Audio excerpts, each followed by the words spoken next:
नमस्कार व्यूअर्स, आप सभी को। Today's topic is debate. Today we will discuss on the topic of debate. इस पर हम बात करेंगे कि how to write an ideal debate, यानी एक आदर्श डिबेट कैसे लिखें, कैसे उसे प्रिपेयर करें, किस प्रकार डिबेट करनी चाहिए, उसका लिखने का जो सिस्टम है, जो तरीका है, वो किस प्रकार से एक बेटर वे में हो, इसी के बारे में हम चर्चा करेंगे। तो एट फर्स्ट हम जानते हैं डिबेट राइटिंग होता क्या है। डिबेट ये फॉर्मल डिस्कशन, ये एक आपका फॉर्मल एक डिस्कशन है किसी पर्टिकुलर जो मैटर है या पर्टिकुलर टॉपिक पर। अगर आप public meeting in which opposing arguments are put forward, तो कहने का मतलब एक फॉर्मल डिस्कशन है किसी पर्टिकुलर टॉपिक पर जिसमें हम उसके अगेंस्ट में, यानी उसके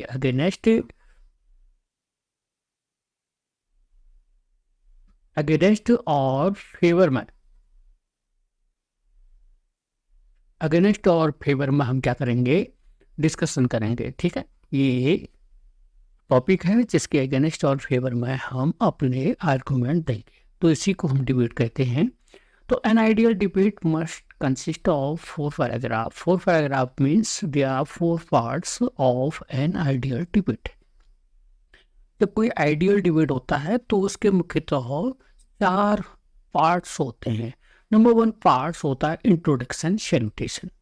इंट्रोडक्शन सैल्यूटेशन में क्या होता है, आप इसमें उस टॉपिक सबसे पहले टॉपिक से पहले आप इसमें क्या करेंगे, अपना सैल्यूटेशन देंगे, अपना अभिवादन करेंगे। आप रेस्पेक्टेड जो भी हैं, जिस प्रकार से हैं आप उस डिबेट में रेस्पेक्टेड या उनको सबको जो है सैल्यूटेशन करेंगे। और उसके बाद आप इंट्रो करेंगे कि मैं जो है ये XYZ इस बारे में, इसके फेवर में कुछ बोलना चाहती हूँ या चाहता हूँ। अगर आप अगेंस्ट वाले हैं तो मैं XYZ इसके अगेंस्ट में अपने आर्गुमेंट रखना चाहती हूँ या रखना चाहता हूँ। ठीक हो गया। तो यहाँ पर दो होंगे, आप एक फेवर में रखेंगे और दूसरा आप अगेंस्ट में अपनी बात रखेंगे। तो इसे कहते हैं हम इंट्रोडक्शन सेक्शन। ठीक है। और दूसरा वाला आता है प्रॉब्लम। इसमें जो प्रॉब्लम है इसके बारे में हम डिस्कस अभी नीचे करेंगे उसके बारे में। तो प्रॉब्लम आपकी जो है, उसके प्रॉब्लम में भी आप जो समस्या है, जो आपका टॉपिक है, उसके फेवर और अगेंस्ट में आप अपने आर्गुमेंट रखेंगे। और उसके बाद सॉल्यूशन भी आप जिस जिस हिसाब से आप फेवर अगेंस्ट वाले जो भी हैं उसमें आप अपनी बात सॉल्यूशन अपनी तरफ से सजेशन देंगे। उसके बाद आप अंत में इसका कंक्लूड करेंगे। तो हम आगे नीचे जो है इसमें से प्रत्येक के बारे में, इंट्रोडक्शन, प्रॉब्लम, सॉल्यूशन, कंक्लूडिंग के बारे में डिटेल में हम यहाँ पर चर्चा करते हैं। ये है हमारा इंट्रोडक्शन। इंट्रोडक्शन जैसे कि मैंने पहले ही कहा, इंट्रोडक्शन में क्या होता है, इसमें सैल्यूटेशन होगा। आप सबसे पहले क्या होगा, आपका सैल्यूटेशन होगा।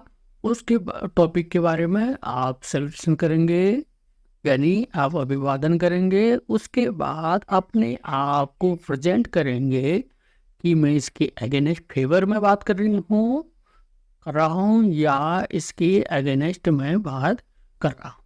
ये आप यहाँ पर चर्चा करेंगे। ठीक हो गया। तो इसमें सीधे से कहेंगे रेस्पेक्टेड XYZ जो भी है। उसके बाद आप कहेंगे I want give my own arguments against the topic, यानी some arguments against of this topic या दिस सब्जेक्ट। तो ठीक प्रकार से उसकी जो प्रॉब्लम है, उसकी बॉडी के बारे में भी आप अलग अलग हिसाब से जिस फेवर में आप हैं तो उसके बारे में अपने लॉजिक देंगे, अपने आर्गुमेंट रखेंगे। ठीक उसी प्रकार से सॉल्यूशन के बारे में भी और कंक्लूजन के बारे में, जिसको हम एक बेहतर तरीके से, एक बेटर वे में, अभी नीचे हम एक सैंपल देखेंगे। उस सैंपल के अकॉर्डिंग, ठीक है, हम सीखने की कोशिश करेंगे how to write an ideal debate by analysis of a sample. ठीक है। तो सैंपल पर एनालिसिस करेंगे कि डिबेट कैसे लिखी जाती है। डिबेट राइटिंग अब कैसे लिखी जाए, क्या लिखी जाए, थोड़ा हम इसका अभी एक नज़र इस पे भी डाल देते हैं। तो एन आइडियल डिबेट जो होगी, इसमें कुछ पॉइंट्स आपको, कुछ पॉइंट्स, लेकिन ध्यान रखना कुछ पॉइंट्स आपको दिमाग में रखने हैं। ठीक हो गया? इसमें कुछ पॉइंट आपको दिमाग में रखने हैं, और कौन से पॉइंट होते हैं, किस प्रकार से होते हैं, तभी आगे बेहतर डिबेट आप लिख पाएंगे।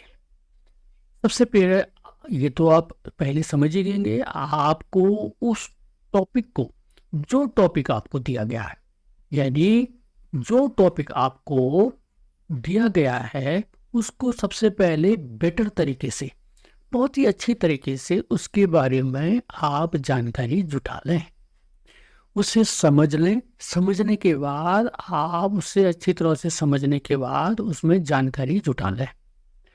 अगर आप फेवर में बात कर रहे हैं तो फेवर में जानकारी जुटा लें, अगर आप अगेंस्ट में बात कर रहे हैं तो अगेंस्ट में जानकारी जुटा लें। ठीक हो गया? क्योंकि जब आप उस टॉपिक को समझ ही न पाएंगे तो आप किस प्रकार से तैयारी करेंगे। अब उसके बाद जो स्ट्रक्चर है उसका, अब उस डिबेट को आप जब लिखेंगे तो उसका स्ट्रक्चर कैसे आपको मालूम है। स्ट्रक्चर में सबसे पहले इंट्रो दिया जाएगा, उसके बाद जो मेन सारी चीज़ें जो आएंगी, जो बॉडी कहा जाता है, जो पूरी डिबेट का एक हिस्सा होता है, उसके बॉडी होता है, उसके शरीर होता है, आप और कंक्लूजन, ये 3 पार्ट्स उसके क्या है, महत्वपूर्ण है। ठीक हो गया? इस हिसाब से आप उसको कहेंगे। और तीसरा जो है, आपका जो डिबेट होनी चाहिए, एक लॉजिकल फ्लो होना चाहिए उसमें। लॉजिकल फ्लो मीन्स जब आप आर्गुमेंट देते हैं, जब आप आर्गुमेंट देंगे, जब आप आर्गुमेंट देंगे, उसमें तर्क देंगे, उसका एक लॉजिक होना चाहिए। उसका क्या होना चाहिए? एक तार्किक तरीके से लॉजिकल होना चाहिए, उसका एक सीक्वेंस होना चाहिए, एक क्रम होना चाहिए। ठीक हो गया? ये हमेशा याद रखना, यानी एक सेंटेंस, एक लॉजिक दूसरी लॉजिक से, एक तर्क दूसरे तर्क से, यानी एक आर्गुमेंट दूसरे आर्गुमेंट से कनेक्टेड होना चाहिए, वो भी एक सीक्वेंस में। इसमें होना चाहिए, एक सीक्वेंस होना चाहिए उसका, एक सीक्वेंस होना चाहिए उसका। और ऑब्जेक्टिविटी, और डिबेट में दूसरी जो चौथा आपका जो पॉइंट है, उसमें एक ऑब्जेक्टिविटी होनी चाहिए। अब ऑब्जेक्टिविटी होती क्या है? ऑब्जेक्टिविटी का मतलब होता है आपको इस डिबेट में पर्सनल नहीं होना है, आपको इस डिबेट में ऑब्जेक्टिविटी होनी चाहिए। यानी ऑब्जेक्टिविटी का मतलब जो इंसान पर्सनल है, पर्सनल व्यू नहीं होने चाहिए आपके पास लॉजिक होनी चाहिए। उसके जो फेवर हैं तो उसको, आप अगेंस्ट में है तो उसको काटने के लिए आपके पास अपने तर्क होने चाहिए, ऑब्जेक्टिविटी होनी चाहिए, सब की ओर से सोचा हुआ होना चाहिए। ये आपका व्यक्तिगत वो नहीं होना चाहिए। ऑब्जेक्टिविटी से मतलब ये है। और पर्सुएशन का मतलब होता है कि आपके तर्क को सही साबित, या लोगों को उसको समझने में आप में इतनी काबिलियत होनी चाहिए कि आपकी जो लॉजिक दे रहे हैं, which type of logic you are putting, ठीक है, वो आपके क्या होनी चाहिए, सबको मान्य होने चाहिए, परसुएट होने, सभी लोग उससे परस्यू हों, या सहमत हो। ये जरूरी है। आप अगर सब्जेक्टिविटी ऑब्जेक्टिविटी की बात न सोचकर सब्जेक्टिविटी की बात करेंगे, पर्सनल चीज़ें अपनी डिबेट में रखेंगे, पर्सनल अपने तर्क रखेंगे, वो मान्य ही नहीं है। क्योंकि तर्क वो होते हैं जो पहले से ही सभी लोग जानते हैं। और क्लैरिटी मीन्स क्या होता है? क्लैरिटी का मतलब होता है कि आप ये तर्क जो है, आपकी लैंग्वेज जो है, आपकी भाषा जो है, वो बिल्कुल क्लियर होनी चाहिए, स्पष्ट होनी चाहिए, सबके समझ में आनी चाहिए। यानी उसमें कॉम्प्लेक्सिटी बिल्कुल नहीं होनी चाहिए, जटिलता बिल्कुल नहीं होनी चाहिए। अगर आप तर्क रख रहे हैं तो बिल्कुल सीधी भाषा में रखें, ताकि प्रत्येक व्यक्ति के समझ में आ जाए। और ऐसे तर्क न रखें जब आप खुद ही सेटिस्फाई नहीं हैं। If you are not satisfied yourself on the particular logic, then don't put it. ठीक है? इसे आप बिल्कुल न रखें। आप खुद सेटिस्फाई हो लें कि ये सही चीज़ है, इसलिए उसको डिबेट में आप लिखें, शामिल करें। और तीसरा है रेफरेंसिंग। रेफरेंस का मतलब क्या होता है? आप जहाँ से आपने रेफरेंस लिया है, माना कोई लॉजिक या कोई आर्गुमेंट, लॉजिक या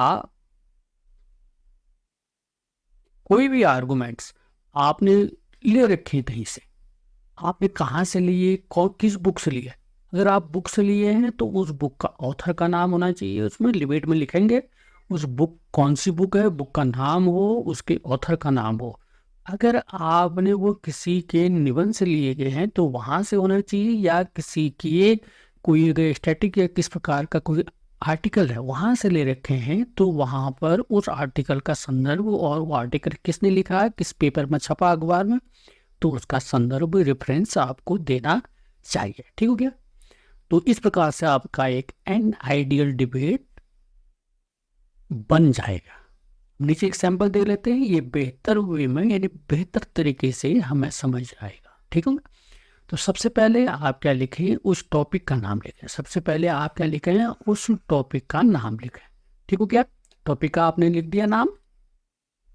और दूसरा जो है, अगर आप फेवर में हैं तो सबसे पहले आप फेवर की जानकारी देंगे सबको कि मैं इसके पक्ष में बात कर रहा हूँ। फेवर का मतलब इसके पक्ष में बात कर रहा हूँ, अगेंस्ट का मतलब मैं इसके विपक्ष में बात कर रहा हूँ। तो ये आप अपने इंट्रो में पहले ही बता चुके होंगे। ठीक है। तो यहाँ पर जो है, अगर आप किसी डिबेट को,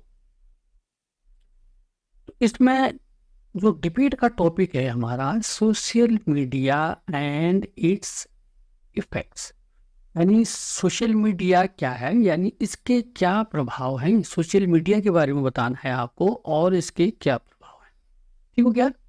तो आप इसके फेवर में बोल रहे हैं तो आप सोशल मीडिया के सिर्फ इसके फायदे, इसके बेनिफिट्स ही गिनवाएंगे, उनके बारे में ही चर्चा करेंगे। ठीक है। तो आप इसमें सबसे पहले अपने इसमें जैसे किसी का एक उक्ति यानी किसी का कई हुई बातों को रखा है। We are all now connected by the internet like neurons in a giant brain, यानी हम जैसे एक ब्रेन में न्यूरॉन के द्वारा, न्यूरॉन जो होते हैं किस प्रकार से बहुत बड़े मस्तिष्क में न्यूरॉन जिस प्रकार से कनेक्टेड होते हैं मस्तिष्क में, ठीक उसी प्रकार से हम इस इंटरनेट की दुनिया में भी एक दूसरे से पूरे विश्व में क्या है, कनेक्टेड हैं। इससे क्या होता है, एक बल मिलता है, एक अच्छी डिबेट की शुरुआत हो गई। ये उसने किसी की उक्ति रख दी गई है। ठीक हो गया। अब यहाँ पर हम अब इंट्रो दे रहे हैं, ये आपका स्टार्टिंग पॉइंट हो गया। यहाँ पर आपने थोड़ा सा प्रभाव बनाने के लिए एक उक्ति दे दी। अब यहाँ पर आपका इंट्रो हो गया, ये वाला पोर्शन आपका इंट्रो का हो गया। क्या हो गया, इंट्रो। ये नीचे आपका इंट्रो हो गया। ऑनरेबल जजेस, अब जो जो आपके स्टेज पर होंगे अब उनके बारे में बात करेंगे। ऑनरेबल जजेस, टीचर्स एंड माय वर्दी अपोनेंट्स। वर्दी अपोनेंट्स, अपोनेंट का मतलब जो इसके फेवर में न बोलकर अगेंस्ट में बोल रहा है, यानी विपक्ष में बोल रहा है, उसको भी आप अपने इंट्रो में संबोधित करेंगे। अपोनेंट्स जो आपके विरोधी हैं उनको thank you for giving me the opportunity to join this debate on the topic. ठीक हो गया। तो आप सभी का धन्यवाद, आपने मुझे इस पर मौका दिया बात करने का या लिखने का। Social media and its effect, ये टॉपिक है हमारा। ठीक है। टॉपिक क्या है हमारा, social media and its effect. ठीक हो गया, इस पर बात कर लेगा। तो अपना उसके बाद अपना इंट्रो देंगे। आई एम मुकुल, अगर लड़की है तो महिमा। ठीक है। I would like to speak in favour of the motion. तो फेवर वाली बात आ रही है। फेवर का मतलब मैंने कहा था पक्ष में, यानी मैं मुकुल हूँ अगर लड़का है, अगर महिमा है तो मैं महिमा हूँ।